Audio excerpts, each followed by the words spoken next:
Hello friends, मैं आपका mentor AK Singh और आज हम सीटेट की जो ऑफिशियल आपको पेपर जो कल हुआ है उसी की आंसर की देखेंगे। यानी कि आपने जो कल सीटेट का पेपर 1 दिया है उसका CDB के बाकी आप आंसर की देखिए और अपनी आंसर की मिलाकर हमें बताइए कि आपके कितने नंबर तक आ रहे हैं। ये ऑफिशियल आंसर की नहीं है, जो हमने एनालिसिस किए है उसके अनुसार आपको आंसर की आपको दी जा रही है। तो समय व्यर्थ न करते हैं, यानी कि पहले पेपर का CDB के बाकी हम देखते हैं कि आंसर की या फिर आंसर क्या क्या हो सकते हैं और आप हमें बताइए कि आपके आंसर कितने सही हैं, यानी कि 30 में से आपके कितने नंबर आ रहे हैं। तो सबसे पहला क्वेश्चन आता है, निम्नलिखित कथनों को पढ़िए और उनके अनुसार जो है आपको जो एक तरह से जैसे कथन और कारण वाले क्वेश्चन होते हैं वही कारण यानी कि बताया गया। तो सबसे पहला है, शिक्षार्थियों के बीच समालोचनात्मक चिंतन को सुगम बनाने के लिए शिक्षक को उन्हें विविध परिस्थितियों और विविध दृष्टिकोण से अवगत कराना चाहिए। ठीक है, बिल्कुल सही बात है। जब विद्यार्थी मतभेद के बीच बातचीत के संकलन होता है और समालोचनात्मक और रचनात्मक रूप से सोचने के क्षमताओं को सीखने के समृद्ध करता है तो क्या होता है। तो इसका आंसर हो जाएगा, इसमें दोनों ही सही है, यानी कि दोनों ही चीज़ सही कह रहा है और इसकी व्याख्या भी सही कर रहा है। तो यानी कि ऑप्शन नंबर इसका हो जाएगा 4। चलिए जल्दी जल्दी करते हैं, हम ज़्यादा टाइम नहीं लेंगे और जो इम्पोर्टेंट होगा वो आपको बता दूंगा। क्वेश्चन नंबर 2 देखते हैं, निम्नलिखित में से अधिगम का प्राथमिक लक्ष्य कौन सा है होना चाहिए। जब प्राथमिक लक्ष्य की बात आती है, समालोचनात्मक चिंतन के विकास की बात आती है, तो यानी कि समालोचनात्मक चिंतन के विकास की बात आ जाएगी। देखिए अगर इसे हम काट के लेके चलें तो 2 तो कट ही जाएंगे, एक रटने वाला और एक याद करने वाला। और समकक्षीय के साथ प्रतिस्पर्धा, यानी कि प्रतिस्पर्धा नहीं करनी होती हमें विकास की बात आती है। आपको मैंने कहा था विकास करना या चिंतन करना, ये आपके हैं टैग वर्ड, तो आपका हो जाएगा। ये देखिए ये टैग वर्ड है कि नहीं है। और में देखिए ये है नेगेटिव क्वेश्चन, यानी वो पॉजिटिव क्वेश्चन है तो और नेगेटिव आंसर है तो ये रटना याद करना ये कट जाएंगे। और कक्षा में क्या है प्रतिस्पर्धा, यानी कि एक तरह से वो सब चीज़ें कट जाती हैं। तो इस तरह से अगर तीनों काट दो तो बचा कौन सा, पहला ही आंसर बचा, तो इसका आंसर हो जाएगा पहला। क्वेश्चन नंबर 3 देखते हैं, विद्यार्थियों की सीखने की शैलियों में विविधता, यानी कि विद्यार्थियों की सीखने की शैलियों में विविधता। तो इसका आंसर क्या होगा, इसका आंसर हो जाएगा आपका को मैथ दिया जाता है, यानी कि जो विविध शैली है आप क्या करोगे, सबसे पहले आपको बताया था को मैथ देना, यानी कि ये सबसे पहले क्या आ जाएगा टैग वर्ड, को मैथ देना और मानव विविधता के प्रति रूप में देखा जाना चाहिए, यानी कि एक तरह से मानव के रूप में उसे देखा जाना चाहिए। तो ये आपका आंसर हो जाएगा। तो इसका आंसर क्या हो जाएगा, यानी कि तीसरे क्वेश्चन का आंसर हो जाएगा क्या बताइए, तीसरे का तीसरा। चलिए अगला क्वेश्चन देखते हैं, बच्चे सबसे प्रभावी ढंग से तब सीखते हैं यदि कोई अवधारणा, भाई अवधारणा की बात आए तो अवधारणा कैसे सीखी जाती है। आपको पहले सामान्य नियम पढ़ा, यानी कि किसी भी चाहे किसी बात के लेके चलो, चाहे आपको फोर्स पढ़ाया जाए, चाहे हम साइंस की बात लेके चले, मैथ्स की बात लेके चलें, चाहे कुछ भी, तो पहले क्या चीज़ सिखाई जाती है, सामान्य चीज़ सिखाई जाती है। यानी कि उसके बारे में जैसे आपको गणित में क्या सबसे पहले क्या सिखाया जाएगा, प्लस और माइनस। फिर प्लस माइनस के क्या बाद क्या कहा जाता है, गुणा और भाग देना, क्योंकि प्लस माइनस से ही आपके गुणा और भाग जुड़ते हैं। तो सबसे पहले आता है प्लस, यानी कि पहले एक डिजिट का 2 + 2 कितने होते हैं, बच्चे कहेंगे 4। अब ये कह रहे हैं 22 × 22 के, फिर इस डिजिट बढ़ाते चल जाते हैं, तो यानी सामान्य से विशिष्ट की ओर आ जाएगा। तो आपका आंसर हो जाएगा इसका तीसरा आंसर। चलिए आगे चलते हैं, क्वेश्चन नंबर 5 देखते हैं, निम्नलिखित में कौन सी प्रक्रिया अधिगम के दौरान योगदान नहीं देती। सबसे आपको मैंने कहा था अगर जब नहीं देने वाला आया क्वेश्चन तो क्या कर लेना, अंडरलाइन कर लेना है। तो इसका आंसर हो जाएगा पहला ही हो जाएगा गैर प्रासंगिकरण, यानी कि पहला हो जाएगा गैर प्रासंगिकरण, क्योंकि नहीं करने वाली बात है तो यह हो जाएगा आंसर। क्वेश्चन नंबर 6 देखते हैं, ये हमें किसी बच्चे ने मतलब आप ही में से किसी ने भेजा है तो वो उनका थैंक्स हो। और अब इसमें पेपर देखते हैं हम, क्वेश्चन नंबर 6 देखते हैं, बच्चों के समस्या समाधान कौशल को बढ़ाने के लिए निम्नलिखित में कौन सा प्रभावी तरीका होता है। तो जब समस्या समाधान को बढ़ाने के लिए बात आती है तो आपको पता ही उनके बौद्धिक मंथन करने का जो एक तरह से क्या है अवसर देना, यानी कि अवसर देने वाली बात क्या है, अवसर देना क्या है, ये है टैग वर्ड। तो टैग वर्ड हो जाएगा, तो इसका आंसर हो जाएगा पहला। चलिए आगे देखते हैं, 7वां क्वेश्चन देखते हैं। 7वां क्वेश्चन क्या कह रहा है हमारा, 7वां क्वेश्चन कह रहा है अनुभव अनुभवात्मक अधिगम किस पर बल देता है, यानी कि अनुभवात्मक बल जो अधिगम होता है वो किस पर बल देता है। देखिए जब अनुभवात्मक जो बल है वो किस पर बल देता है तो आपको ये आ जाता है, एक चीज़ आप देखो, समालोचनात्मक प्रतिबद्धता के महत्व पर बल देता है, यानी कि ऑप्शन नंबर आपका हो जाएगा 2। चलिए 8वां क्वेश्चन देखते हैं। 8वां क्वेश्चन क्या है, निम्नलिखित कथनों को पढ़िए और उनके यानी कि कथन और कारण वाला क्वेश्चन आ गया दोबारा। शिक्षकों को सार्थक वातावरण बनाना चाहिए और जिसमें सभी बच्चों को सक्रिय भागीदारी और संकलन हो, सभी बच्चों के आंतरिक रूप से सीखने के लिए प्रेरित करने की बात करता है। तो इसमें क्या होगा आपका, जब इस तरह की बात आती है, देखो जब अगर इस तरह का क्वेश्चन आपको देखने के लिए मिल जाए तो सबसे पहली बात होती है कि यानी कि 90% होता है कि बिल्कुल व्याख्या और कथन और कारण सही होते हैं, पर कुछ परसेंटेज व्याख्या और कारण। तो इसमें क्या कह रहा है, शिक्षकों को सार्थक वातावरण बनाना चाहिए, पहले कंडीशन यहाँ पर ख़त्म हुई, जिसमें सभी बच्चों को यानी कि बच्चों को सक्रिय भागीदारी या संलग्नता हो। ठीक है, ये 2 यानी कि मिश्रित वाक्य है। फिर आता है इसका कारण क्या बोलता है, सभी बच्चे आंतरिक रूप से क्या कर रहे हैं, से सीखने के लिए प्रेरित हैं, यानी कि सभी आंतरिक रूप से सीखने के लिए प्रेरित हैं और सीखने में समीक्षा यानी कि सीखने की समीक्षा कर रहे हैं। तो पहला क्या कर रहा है, सीखने के लिए क्या, एक मिनट, यानी कि शिक्षार्थियों को सार्थक वातावरण बनाना चाहिए और वातावरण बनाना चाहिए तो सभी क्या कर रहे हैं, ये कंडीशन अलग, यानी कि एक तरह से दोनों अलग अलग चीज़ बात कर रहा है, यानी कि कथन और कारण सही नहीं बैठ रहे और आंसर दोनों का सही है, यानी कि पहला जो इसका आंसर हो जाएगा, ऑप्शन तो सही है पर व्याख्या सही नहीं बैठ रही। क्वेश्चन नंबर 9 देखते हैं। अब 9 क्या कह रहा है, ले वाइगोत्स्की के अनुसार डैश बच्चों के संकलन यानी संकलनात्मक योग्यताओं के विकास के लिए महत्वपूर्ण भूमिका निभाता है। तो भूमिका निभाने वाली बात क्या कह रहा है, तो ये आ जाता है पेयर यानी कि सहकर्मी सहयोगिता, यानी कि आपका हो जाएगा ऑप्शन नंबर 4। चलिए क्वेश्चन नंबर 10 देखते हैं।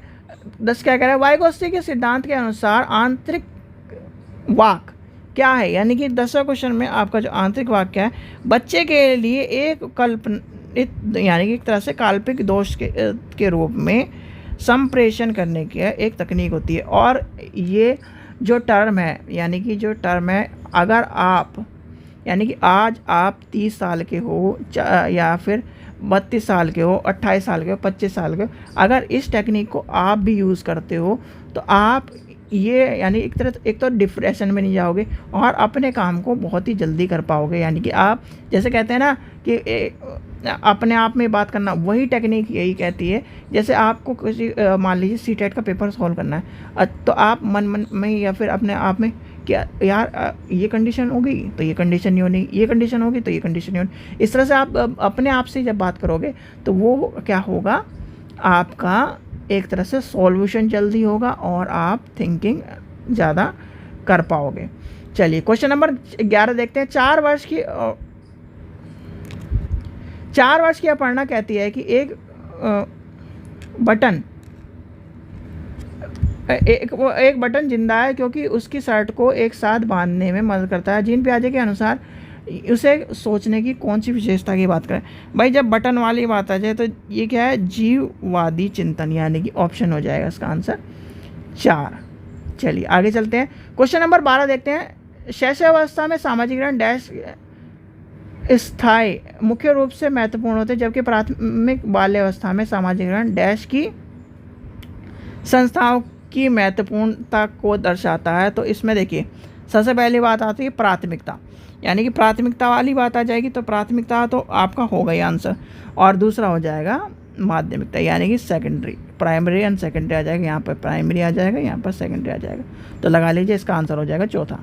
फिर आता है क्वेश्चन नंबर 13। वाइगोत्स्की के अनुसार, यानी कि वाइगोत्स्की के अनुसार इसमें कौन सा आ जाएगा। देखो आपको एक चीज़ बताए थे जब हम तैयारी कर रहे थे कि वाइगोत्स्की का जो रोल है सबसे ज़्यादा वो है, क्वेश्चन आते हैं हिंदी में, लैंग्वेज में, तो वाइगोत्स्की कहाँ चला गया, सबसे पहली टर्म आ जाती है भाषा विकास में। फिर क्या करता है वाइगोत्स्की करता है संज्ञानात्मक विकास की बात करता है। भैया भाषा के द्वारा तो इस संज्ञान, आप ये बताओ भाषा, अगर आपको ये लिखना पढ़ना नहीं आए, यानी कि ये पढ़ना नहीं आता, आप पढ़ोगे A for apple, C for cat, O for क्या पढ़ोगे, ओ फॉर क्या होता है भाई, O for orange, R for rat, D for dog, I for ice cream, N for nest, और जी फॉर गोट। ऐसी तो पढ़ोगे से, पढ़ोगे कि नहीं पढ़ोगे? अगर आपको शुरुआती दौर पे पढ़ाई जाए, अगर किसी बच्चे से ये पढ़ने आने लगे तो वो क्या पढ़ेगा, इस तरह पढ़ेगा। अब आप हो लेवल हाई, तो आपने क्या पढ़ा, सबसे पहले भाषा का विकास हुआ। अब भाषा का विकास हुआ तो उसके बाद क्या होता है, संज्ञानात्मक विकास होता है। तो संज्ञानात्मक विकास होता है तो वाई गुस्ती क्या कहता है, पहला क्वेश्चन का आंसर क्या जाता है, और पहले क्वेश्चन का आंसर क्या जाता है, तो हमारा आंसर हो जाता है पहला। चलिए आगे चलते हैं। कोलर वर्ग के नैतिक तर्क, यानी कोलर वर्ग आपको पता है नैतिक तर्क की बात क्या करता है। तो कोलर वर्ग नैतिक तर्क के विकास के स्तर पर बच्चों को आम तौर पर मानने यानी मानता है, देता है, और लोगों के अपेक्षाओं को क्या करता है, अच्छा, जैसे अच्छा लड़का अच्छी लड़की वाली बात आती, तो वो किस में होता है भाई, अच्छा लड़का अच्छी लड़की, आपको मैंने बताया था, तो आ जाता है परंपरागत स्तर में। यानी कि ये आपका इतना लंबा क्वेश्चन जो दिया गया है, कोलर वर्ग जो अच्छा लड़का और अच्छी लड़की की बात करता है वो। फिर आता है क्वेश्चन नंबर 15। क्वेश्चन नंबर 15 क्या कह रहा है, शिक्षकों और साथियों, यानी शिक्षकों और साथियों जैसे अधिक जानकार अन्य लोगों के साथ बातचीत शिक्षार्थियों के उन समझ और कौशल विकास करने में मदद करने के लिए आवश्यक सार्थक और मार्गदर्शन प्रदान करते हैं। सामाजिक सार्थक यानी सामाजिक संपर्क सीखने और विकास के प्रमुख घटक हैं। तो इसका आंसर क्या होगा, सीधे सीधे आपको मैंने क्या कहा था, 90% क्वेश्चन ए और सी यानी कि व्याख्या सही करने वाले होते हैं। तो आगे चलिए, अधिगम के लिए आकलन। भैया अधिगम के लिए आकलन कितने बताया, देखिए आपको मैंने बताया था असेसमेंट फॉर लर्निंग, असेसमेंट और एक क्या था, असेसमेंट फॉर लर्निंग, एक था असेसमेंट ऑफ लर्निंग। अब असेसमेंट फॉर लर्निंग में क्या बताया था भाई, एक में FA1 FA2 बताया था, और एक में बताया था हमने, एक में फॉर्मेटिव असेसमेंट और एक में समेटिव असेसमेंट। फॉर्मेटिव असेसमेंट में क्या होता है, दूसरा, यानी कि इसका आंसर फॉर्मेटिव असेसमेंट होगा, तो इसका आंसर हो जाएगा आपका to provide feedback to student that can the use improve the learning, यानी कि विद्यार्थियों की प्रतिस्पर्धा प्रदान करने के ऐसे योग्यता। तो यानी कि ऑप्शन नंबर 2 हो जाएगा इसका आंसर। चलिए आगे चलते हैं। किस आयु में बच्चे शब्दों के खेल को शामिल हो जाते हैं और ऐसे चुटकुले और पहेलियों को पसंद करके क्या करते हैं, शब्दों के खेल में जाते हैं। तो इसका आंसर हो जाएगा ऑप्शन नंबर 2-3 वर्ष में। यानी कि शब्दों का खेल कब हो जाता है, जैसे दादी दादी की कहानी वाला, उस तरह कॉन्सेप्ट वाला ये सिस्टम है। एक मिनट इसे थोड़ा सा छोटा कर लेते हैं। फिर आगे चलते हैं। गैलेन ने कोलर वर्ग के नैतिक विकास के सिद्धांत की आलोचना की है। तो आलोचना में क्या होता है भाई, जब आलोचना करी तो उसने नारीवादी दृष्टिकोण की बात कही। तो यानी कि ऑप्शन नंबर 4। और ये क्वेश्चन मेरे को भी मिला नहीं था, तो मैंने भी बहुत ढूंढ ढांड गए, तब आपको बता रहा हूँ। तो ये इसका आंसर है, ठीक है। चलिए क्वेश्चन नंबर 20 देखते हैं। पियाजे के अनुसार पूर्व संक्रियात्मक चिंतन की मुख्य विशेषता में एक डैश है जो किसी स्थिति के एक पहलू पर ध्यान केंद्रित करने और दूसरे उपेक्षा करने की प्रवृत्ति को संवर्धित करता है। तो इसका आंसर हो जाएगा केंद्रीकरण, यानी कि ऑप्शन नंबर 4 हो जाएगा इसका आंसर। चलिए आगे चलते हैं, आगे क्या है इसका आंसर। क्वेश्चन नंबर 20 देखते हैं। प्रतिभावान बच्चे को शिक्षित करने की उपागम जो उन्हें असामान्य रूप से तीव्र गति से पाठ्यचर्या के माध्यम से आगे बढ़ाता है, तो वो क्या होगा भाई, जब आगे बढ़ाने वाली बात क्या करता है तो क्या आ जाएगा, संवर्धन, यानी कि ऑप्शन नंबर 4 हो जाएगा। चलिए आगे चलते हैं। डिस्ग्राफिया तो ये तो बच्चों खेल है। तो भैया देखिए, डिस्ग्राफिया मतलब आपको मैंने कहा था डिस्ग्राफिया, ग्राफिया मतलब किससे लिख रहा हूँ, मैं अपने हाथ से लिख रहा हूँ। तो यानी कि हाथ की बीमारी, मुझे है क्या, हाथ की बीमारी। यानी कि मैं लिखता हूँ इज़ को, यानी कि वाज को क्या करता हूँ, ये कर देता हूँ। और कौन सा वर्ड होते हैं जो सिमिलर से दिखते हैं, तो यानी कि मैं जो लिखने में गड़बड़ कर देता हूँ। अब मैं इसे पढ़ दूँ, ये वाज को पढ़ दूँ कुछ, यानी कि उल्टा पढ़ दूँ, तो वो हो जाएगा पढ़ने की जो आएगी बीमारी, वो क्या होगा, लेक्सिया। और जो लिखने की बीमारी होती है वो होती है ग्राफिया। और जो कैलकुलेटर मतलब गणित की बीमारी होती है वो क्या होती है, कैलकुलेशिया। तो आपको मैंने तीनों पढ़ाई थी, तो आपको इसका आंसर पता ही है, तो इसका आंसर तो कराने की जरूरत नहीं। चलिए बता देते हैं, दूसरा आंसर होगा इसका आंसर। चलिए क्वेश्चन नंबर 22 देखते हैं। शिक्षक जो समावेशी कक्षा की दिशा में काम करता है, तो क्या कहे, पाठ्यचर्या के अनुकूल होना चाहिए। अच्छा जी, बिल्कुल सही बात है। आगे बताओ क्या होगा। आगे होगा उसका विविध दृष्टिकोण में शामिल होना चाहिए। बिल्कुल सही बात कह दी उसने। अपने स्वयं के अंतर्निहित पूर्वाग्रह की जांच करे। बिल्कुल सही बात है। जांच नहीं करेगा तो पता कैसे चलेगा कि गलत पढ़ा रहा हूँ सही पढ़ा रहा हूँ। तो इसका आंसर हो जाएगा ऑप्शन नंबर ये। और विविधता में एक बाधक के रूप में ये नहीं होगा, क्योंकि ये हो जाएगा नेगेटिव आंसर, हमें काटने वाला। गार्डनर के अनुसार एक दर्शन शास्त्र के पास डैश प्रकार की बुद्धि और मूर्तिकार के पास डैश प्रकार की बुद्धि का मात्रक अधिक होता है। भैया देखो क्या है, दर्शन शास्त्र के पास क्या होता है। अब दर्शन शास्त्र ये है तो क्या होगा, अंतर व्यक्तित्व यानी कि इंटरपर्सनैलिटी। और फिर आता है दूसरा कौन सा हो जाता है, मूर्तिकार। मूर्तिकारों में दक्कन स्थान यानी कि ऑप्शन नंबर ये हो जाएगा 2। और जिसने भी यानी जिसका पेपर है उसने बिल्कुल एक्यूरेट आंसर लगा रखा है। फिर आगे चलते हैं 24वें का। निम्नलिखित में से संवेदनशीलता वाले विद्यार्थियों की विशेषता कौन सी होती है। तो इसका आंसर क्या होगा बताओ भाई। जब इसकी बात करेंगे तो बार बार दोहराए और अवतरित क्या है, व्यवहार की बात आ जाएगी। तो यानी कि ऑप्शन नंबर 2 हो जाएगा। क्वेश्चन नंबर 25 देखते हैं। निम्नलिखित में कौन सा स्थूल गतिक कौशल है। तो उसका स्थूल गतिक कौशल में कौन सा आ जाएगा, एक कागज पर एक बड़े आयत को रूपरेखा के अनुसार काटना, यानी कि ऑप्शन नंबर पहला हो जाएगा इसका आंसर। क्वेश्चन नंबर 26 देखते हैं। भौतिक वृद्धि यानी कि एक तरह भौतिक वृद्धि और विकास के डैश और डैश के सिद्धांत पर बल देते हैं। भैया जब विकास और विकास की बात आ जाएगी तो हम किस पे बल देंगे। सबसे पहले आपको पता होना चाहिए विकास की भाषा शीर्षगामी, यानी कि आपने एक कॉन्सेप्ट सुना होगा, सर से लेकर, यानी कि सर से लेकर, बच्चे के सर से लेकर, ये है सर से, ऐसे तो बनता है, सर से लेकर पैर तक की जो विकास होते हैं उसे कहते हैं शीर्षगामी, यानी कि ऑप्शन नंबर हो जाएगा 4। ठीक है, चलिए आगे चलते हैं। प्रारंभिक बाल्यावस्था में वृद्धि डैश और